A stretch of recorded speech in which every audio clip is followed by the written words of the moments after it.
Assalamualaikum warahmatullahi wabarakatuh. Ashama harka fuuni akkam jirtan dhaggeeffattoonni YouTube channel Sofu Maraab. Bakkuma jirtanitti nageenyi kan koo kan kabajaa fi kan jaalalaa isin dhaqqabachaa har'as viidiyoo haarawaan walitti deebinee jirra.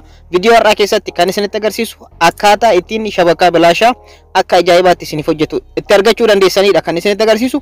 Shabakaan bilaashaa isinitti agarsiisu kun akka gaariitti isiniif hojjeta. Zeyn irratti, jawwi irratti, sawaa irratti akka barbaadanitti isiniif hojjeta. Akkamitti itti fayyadamuu akka dandeessanii fi aappii kana eessaa argachuu akka dandeessan asinitti agarsiisa.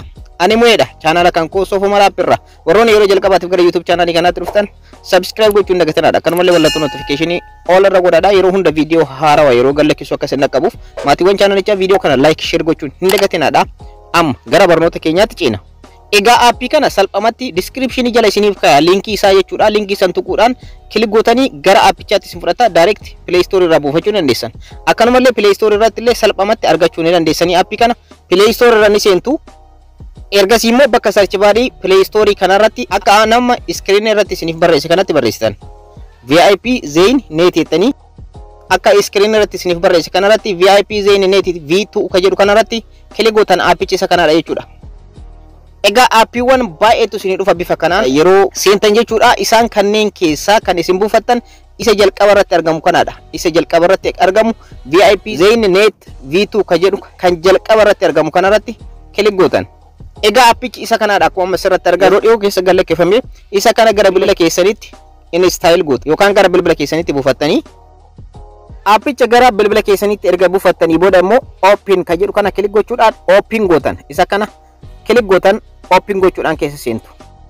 Egaa aappichi keessa yeroo seentan kana fakkaata. Asirratti update ka jettu kana jirti. Ishee kilik gochuudhaan asirratti online ka jettu jirti. Online ka jettu kanarratti kilik gochuudhaan update gochuun dagatinadha. Online ka jedhu kanarratti kilik gootanii update gootanii update isiniif ta'a jechuudha.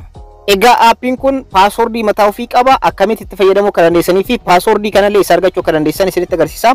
Jalqaba irratti isa bakka jalqabaa kanarratti jechuudha kilik gochuudhaan bakka jalqabaa kanarratti kilik gochuudhaan isa jalqabaa filadhaadha. VIP Zeyn Net V2 random ka jettu ka jalqabaa kanarra godhadhaadha. Kaawwanis yaaluu ni dandeessu. Garuu salphamatti kan naaf hojjete isarratti waan ta'eef asirrattis dhuftanii isa dakanaa kanarratti jechuudha kan qixxee kanarratti dhuftanii kilik gootanii asirratti akkuma argitan Zeyn irratti firii isiniif hojjeta, mobile irratti isiniif hojjeta, jawii irratti ni hojjeta, akkanumallee sawaa irratti yookaan STC irratti ni hojjeta jechuudha. Isa kanneen keessaa kan barbaadan filachaatiin isin kan qabdanitti fayyadamtan jechuudha. Warroonni Zeyn qabdan isa jalqabaa mobilis, jawis akkanumallee damo sawaallee sirratti irratti hojjeta. So Zeyn irratti isinitti agarsiisa. Isan kana hafe jijjiiraa itti fayyadamuu ni dandeessu. Steppiin isaa tokkuma waan ta'eef Zeyn irratti kilik godhaa. Zeyn irratti kilik erga gootanii booda username ka jedhu kana akka screen irratti isiniif barreesse kana barreessitan. Username jechuudha. Screen irratti isiniif barreessee jira. Isa screen irratti isiniif barreessisan sirriitti itti guutu jechuudha. R Y jettanii ammas R jettanii F jettanii J jettanii ergasii U jettanii ergasii immoo 1 2 3 3 jettan. Indagatinadha. Screen irratti isiniif barreesseera rakkoon qabu.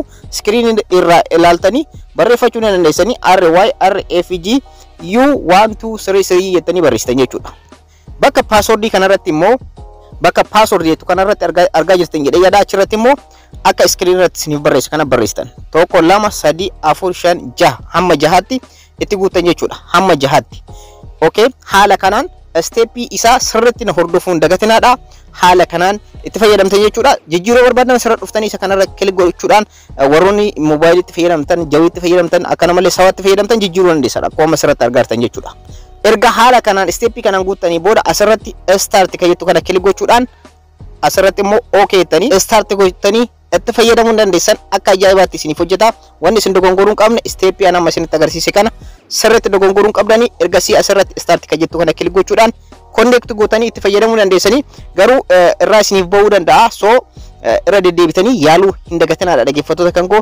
Irra deebitanii yoo yaaltan sirriitti isiniif hojjeta. Irra deebitanii yaaluu isin gaafata. So steppii amma isinitti agarsiise kanaan shabakaa bilaashaa kanatti fayyadamuu dandeessanii akkamitti itti fayyadamuu akka dandeessanii fi eessa argachuu akka dandeessan isinitti agarsiiseera. Aappii kana salphamatti akka argattaniif linkii isaa description jala isiniif kaa'ee jira. Linkii san tuquudhaan aappicha buufachuu ni dandeessanii. Warroonni kan koo kanarraa kana fakkaata. Warroonni YouTube channel kanaaf haarawaa taatan subscribe godhaa. Akkanumallee mallattoo notification all irra godhaa. Yeroo hunda viidiyoo haarawaa yeroo galakkisu akka isin dhaqqabu maatiiwwan channelichaa like share gochuun dagatinadha. Yeroo biraa barnoota biraatti walitti deebinaa. Horaa bulaa.